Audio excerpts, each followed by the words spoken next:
Programang ito ay rated SPG, striktong patnubay at gabay ng magulang ang kailangan. Hindi nga matatanggap ni Divina ang pagkawala ng tauhan niyang si Emil.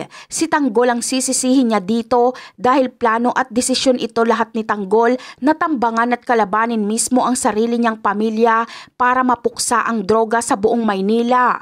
Galit na galit nga dito si Divina at magkakasagutan sila ni Tanggol hanggang sa magkatutukan na sila.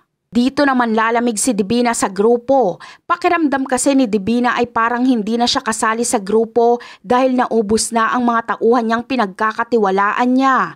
Isa pa ay dahil sa kagustuhang gumanti ni Divina kay Ramon ay alam niyang pagdating ng panahon ay mananaig pa rin kay Tanggol ang pagiging anak kay Ramon.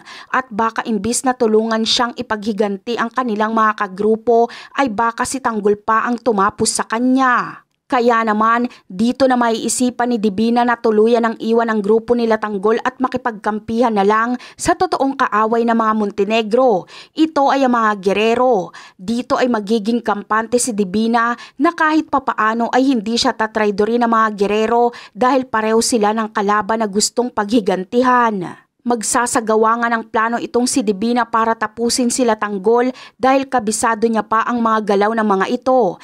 Pagkatapos niyang tapusin sila Tanggol ay dito niya na isusunod sila Ramon na siyang main target niyang paghigantihan dahil ito ang tumapos sa mga tao niyang pinagkakatiwalaan.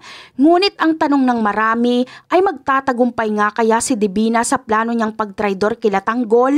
Ang sagot ay hindi dahil masyado siyang mahina para kalabanin sila Tanggol. At kung hindi kakayanin nila Divina sila Tanggol ay mas lalong hindi niya rin kakayanin sila Ramon dahil mas bihasa at mas magaling pa rin sila Ramon kesa kila Tanggol dahil mas tuso at mas bihasa ito pagdating sa pakikipaglaban.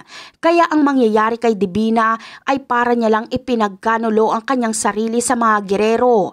Bagamat malalaman ng mga Guerrero ang lahat ng sikreto ng grupo nila Tanggol, ngunit hindi pa rin magtatagumpay ang mga ito para sugpuin sila Tanggol at ang mga Montenegro. At yan ang aabangan natin. Bye!